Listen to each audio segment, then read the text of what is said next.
The Dallas Mavericks shockingly traded away young superstar guard Luka Doncic last season, as the Los Angeles Lakers lucked out from another franchise's mismanagement. Doncic has consistently been one of the best players in the NBA over the past handful of years, and after signing a new contract extension with the Lakers, he will be their franchise cornerstone of the present and future. One of the main reasons the Mavericks reportedly decided to trade away Doncic was because the young superstar had a questionable work ethic and was getting out of shape, but he is proving that theory wrong this offseason. Doncic has spent his summer in the gym, getting in possibly the best shape of his career, and fans have been talking about this new, skinny Luka appearance. Gilbert Arenas reacts to Luka Doncic losing weight. Even 11-year NBA veteran and former Memphis Grizzlies guard Gilbert Arenas chimed in on Doncic's new appearance. "Let's just be honest, man. The fact that he showed you with enough time of rest, that Ozempic kicks in quick," Arenas joked. Now, the fact that he was doing what he was doing while he was fat, what do you think's about to happen now? He's about to go ham. I don't want to hear nothing about no defense. He's not losing weight to play defense. He lost some weight to see if the Lakers can play some defense. Let him average 39, 9, and 9. Of course, Doncic did not take Ozempic to get his weight down, and his getting in shape has been a common off-season trend throughout his NBA career. Now, Doncic is doing it on the Lakers, and everyone is talking about it. With Doncic gearing up to represent Slovenia at Eurobasket 2025, the superstar guard might be in the best shape of his career heading into the 2025-26 NBA season. In his debut tenure with the Lakers after the trade, Doncic averaged 28.2 points, 8.1 rebounds, 7.5 assists, and 1.6 steals per game through 28 appearances, and now he will have a full offseason in Los Angeles to get in shape and work with his new team to improve. Like Arenas said, if Doncic was able to nearly average a 30-point triple-double when the Mavericks were not pleased with his physique, many are wondering what he'll be able to do for the Lakers when he is in shape. Lakers forward LeBron James has been supportive and understanding of the team's commitment to building around fellow star Luka Doncic, ESPN's Shams Charania said Monday on First Take, YouTube link. Doncic signed a 3-year max extension on Saturday, the first day he became eligible to re-up with the Los Angeles. James is nearing the end of his record-setting career. He turns 41 years old at the end of December, but Doncic is theoretically just entering his prime, as the Slovenian guard is 26. James exercised his $52.6 million player option in June, which will make him an unrestricted free agent in 2026. While James was not physically present at the press conference to announce Doncic's extension, he FaceTimed Doncic to congratulate him on the new deal, as first reported by Mark Stein of the Stein Line, Substack link, and subsequently confirmed by ESPN's Dave McMenamin. "I hope, obviously, he stays long-term," James told ESPN on April 30th. "Laker fans love him here. LA has accepted him. We love him as a teammate, as a brother. But ultimately, he's got to make a decision for him. I ain't going to be around much longer." Here's more on the Lakers. Dan Woik of The Athletic details Doncic's decision to extend with the Lakers and the subsequent celebration in Las Vegas that was attended by new owner Mark Walter, Governor Jeannie Buss, head coach J.J. Redick, and several teammates. "He's only looking forward. And he's here. He wants to get the best players here. He wants to win, and he knows it starts with him," said Laura Beth Seeger, Doncic's manager. "And I think that's what he proved this offseason. Okay, everyone wants to say, or people think that they know me, or I'm not a leader, or I'm this way, or I'm that way, I don't care. They can think and say whatever they want. I'm going to show them who I am." ESPN insiders McMenamin, Zach Kram, Tim Bontemps, and Bobby Marks examine how the Lakers should build around Doncic, both now and in the future, including what types of players they should try to add, rim running centers and 3-and-D wings, what tools they have to use in trades, and their salary cap situation moving forward. Marks points out that just because LA could have a significant amount of cap room in 2027 doesn't mean the team must solely rely on that to try to build out the roster. In that same ESPN story, Bontemps writes that while much of the off-season speculation about the Lakers has been centered on James' future, what they should do with Austin Reeves might be the trickier question.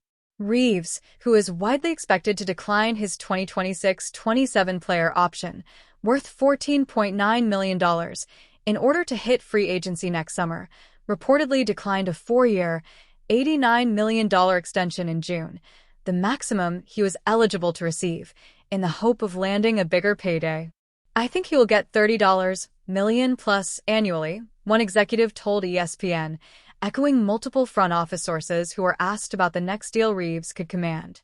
According to Bontom, there's an expectation around the league that Reeves will re-sign with the Lakers, but to reach that $30 million per year figure, the 27-year-old guard may have to shine on the biggest stage after struggling in the first-round playoff loss to Minnesota. "This is a big season for him," one Western Conference assistant coach said. "He'd better bring it in the playoffs, because he's got to be good enough to pair with Doncic." In a flurry of speculative chatter that reads like it was lifted straight from ESPN's rumor mill, the Los Angeles Lakers appear poised to seriously bolster their rotation with a high basketball IQ backcourt connector and a versatile forward, plus a future first-round asset, all without giving up major assets. Meanwhile, the Phoenix Suns are reportedly angling to shore up their perimeter defense with a gritty locker room presence and floor-spacing veteran, keeping one foot firmly planted in their rebuild.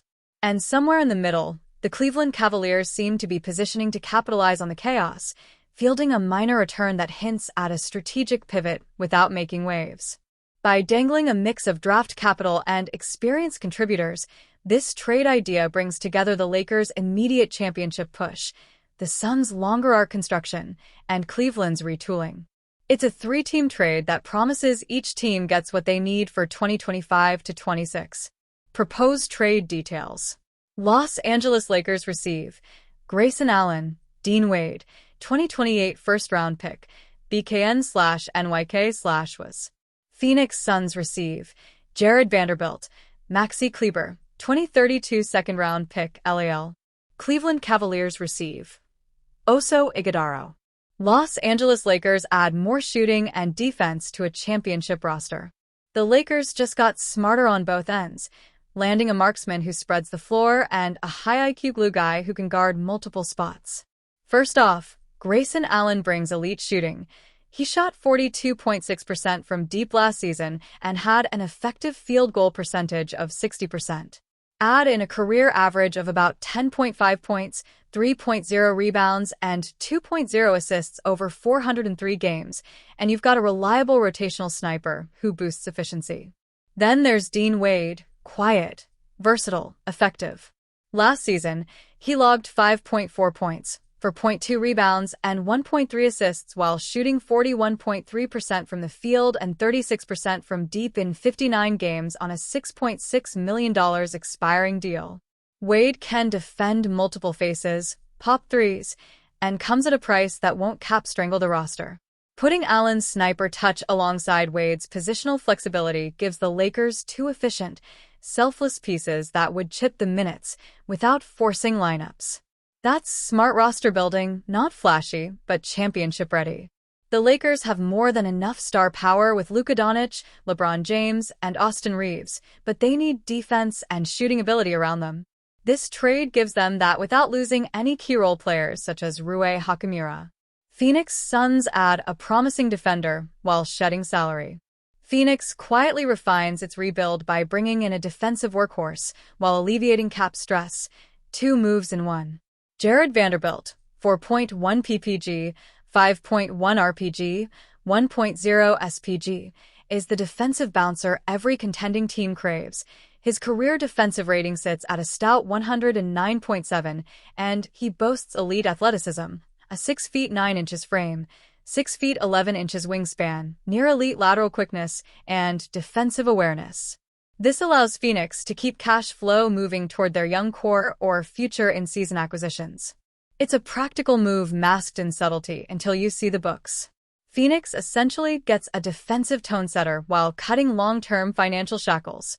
This gives the Suns exactly what they need in a rebuild: defense, value, and room to maneuver. They also move on from Allen's salary, $16,875,000 and $18,125,000 over the next 2 seasons, since he won't be helping a rebuilding team much anyway. Dylan Brooks can also replace Allen for the full-time wing spot, and the addition of an expiring Maxi Kleber contract, $11 million, is nothing but a positive during their rebuild. Cleveland Cavaliers bring on an intriguing youngster. Cleveland quietly pulls in a 22-year-old rookie with skills soft enough to develop and long-term upside steep enough to watch. Oso Ighodaro averaged 4.2 points, 3.6 rebounds, and 1.2 assists on an efficient 60.4% field goal shooting line as a 6 feet 10 inches forward across 61 games in his rookie year. Drafted 40th overall in 2024, Oso turned Marquette into his own lab, started 72 games in his final 2 seasons, grew into a dependable scoring/starter type. At first glance, modest numbers. But he's a high IQ, smooth-moving big with jumper touch and court awareness. That's the kind of developmental gem teams love to stash and coach up. Cleveland isn't swinging for the fences. They're drafting patience. They just added a quietly multi-skilled youth who could grow into minutes if the gamble pays off. No fireworks, but plenty of potential, and that's exactly Cleveland's style right now. Huge trade that gives each team what they need, particularly the Lakers. This 3-team blockbuster is certainly huge, not because of star power, but because of shoring up the bench. The Lakers emerge with elite shooting and defensive flexibility in Grayson Allen and Dean Wade, plus a future first-round pick that fuels their win-now dream without mortgaging their future. Given Allen's recent 46.1% three-point clip with Phoenix and Wade's reputation as a versatile, reliable 3 and D forward, Cleveland nearly ransomed the Rockets for. LA doesn't just plug holes, they add quality and depth in high-value, cost-controlled packages. The Suns walk away with a defensive force in Jared Vanderbilt, athletic, switchable, and a throwback on the defensive end, all while trimming Kleber's salary and rebalancing the cap sheet. It's a subtle pivot, but one that clears the way for more flexibility while still reinforcing their perimeter defense. And for the Cavaliers, Oso Ighodaro is a throwback of sorts. A steady, versatile youngster with passing, rim running, and positional defensive promise, developed during a 4-year stint at Marquette, where he averaged double-digit scoring and earned all Big East second-team honors.